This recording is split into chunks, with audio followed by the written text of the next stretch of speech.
Hey, good morning, guys. I did one of those silly.com. It's called a Numerology. I think that's what it's called anyway, if I remember correctly. And I was seeing people posting like, this is crazy. Like, this stuff is so accurate that it says based off your numbers rather than people reading your palms and stuff. And I started looking at it, and one of my first numbers that came up, and it talks about your personality, the best partner that you could have in life, things of that nature. Um, Talks about your strong suits and your failures, and so it says associated colors with my path is blue and gray, which those are my favorite colors, blue and gray. And it says top 7 words that describe you: strong, honest, determined, practical, hardworking, down to earth, and organized, which that sums me up and adjusts. I mean, organization is a little off, but it says my weaknesses are a tendency to be bossy and a bit of a know-it-all. I can come across that way.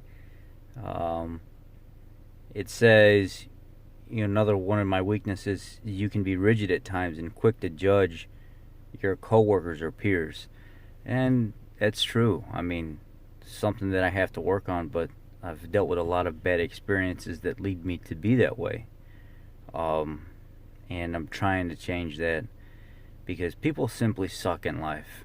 And I think that's the part that I'm trying to change, is the fact that I know that. I know the biggest majority of people are not out there for the right reasons. And they have the wrong mindset. And with me knowing that, that's why I'm that way. But it's not an excuse, and it is what it is. Overly cautious and careful nature, which can lead to missed opportunities. Very true. It says, my strength, your perseverance and organization skills help you accomplish large projects and big goals. I'm always saying that at work all the time. Please let me organize this. Please let me stay on this. Please let me don't pull me off this job to put me on 10 other jobs, because I really want to get this job done. I think it's very important. I'm set up for it. If you put me on something else, my mind's going to be somewhere else. It's not going to be as organized. And they know how I am now. And a lot of that is in life in general. Because of your honesty and integrity, people know they can trust you. I don't lie to nobody. I feel like if I have to lie to somebody, then why am I in any kind of relationship with them at all, whether it's just communication wise or friendship or in a relationship? If I have to lie to you, then I have no business being in a relationship with you at all. You are comfortable with expanding a small project or business into a bigger vision. Most definitely. That's my main goal with most things that I do, is to take something small and help somebody make it to be something bigger for themselves.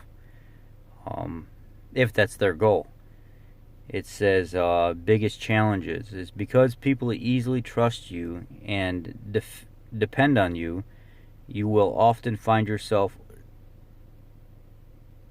shouldering the burdens of others. You need to learn to say no. 100% spot on. I take in everybody's problems and I try to fix them. I carry them around. I was just telling my aunt, as a matter of fact, we kind of got into a little spat because I was just telling her, like, look, I'm taking on all these problems and stuff in your life and my life, as well as going to work and hearing everybody else's problem and then taking on their problems. I can't breathe.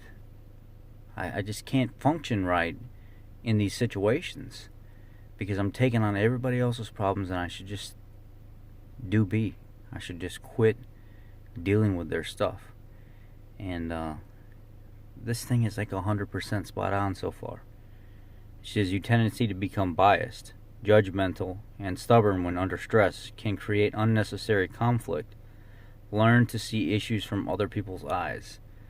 This is true. I've been on my own for so long, and I've dealt with so much stress for so long, doing it my own way for so long. It's all I know.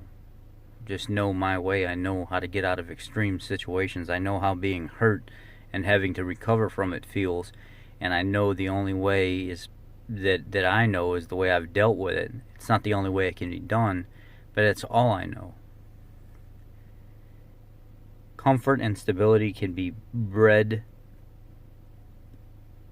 Comfort and stability can breed complacency in us. Learn to take risks and try new things from time to time. I don't like being complacent in most situations because typically when people become comfort and complacent in certain situations, they either start expecting things or they quit doing a lot when they become comfortable and complacent. And they start to change a little bit, like that honeymoon period when you're in a relationship in the beginning and everything's fine and dandy, but then all of a sudden that person starts to change because they become comfortable and complacent, and a lot of times it's for the worst. And you can apply that to a lot of things in life. It says optimal career choices. Anything that involves a methodical and disciplined approach, such as construction, law, engineering, finance, or science. And that's crazy because every day I'm using methodical math, engineering. I almost have I'm like 6 months shy of an engineering degree, and every day that's what I'm doing is I'm doing mechanical stuff. I'm pulling apart engines, replacing cylinder heads, getting into electrical systems. It's just crazy complex stuff sometimes. And then it says another optimal career choice would be teaching, as passing on your skills and talents is something that you value. Wow. Just teaching people stuff that I've learned is what it says, is what I would be good at. Careers that value your organization skills and ability to see through large projects, such as project management, marketing, and producing. I don't know too much about project management and marketing or producing, but I'm sure there has some value to that right there. I do try to see through large projects pretty easy and try to make them a lot simpler. Famous fours. Frank Sinatra, I love. Keanu Reeves, I love. Oprah Winfrey, she's okay, but I really don't care for her too much. Nicole Kidman and Margaret Thatcher, that's a little off for me. Let's see.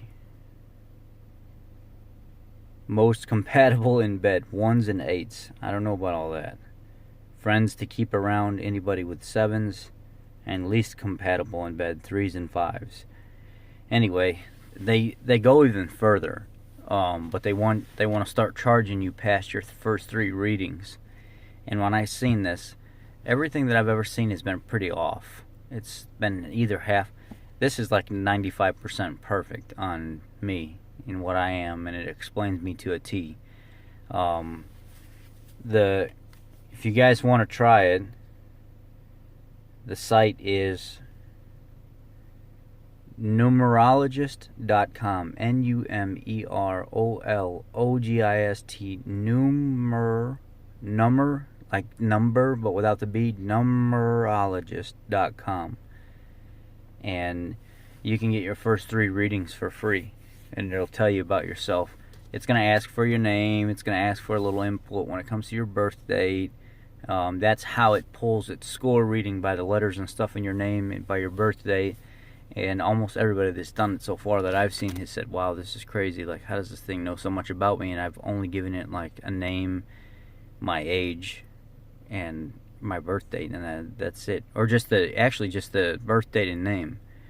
And it was like spot on. It was kind of freaky last night. I was laying in bed listening to it talk to me, because they got like a guy with a really appealing voice that reads everything back to you, and it was kind of freaky actually. Anyhow, happy Monday to you guys. I'm gonna get off to work. I wanted to make that video real quick, and maybe some of you could check that out and leave your comments below. I appreciate it, guys. Thank you. Keto on. Have a blessed day.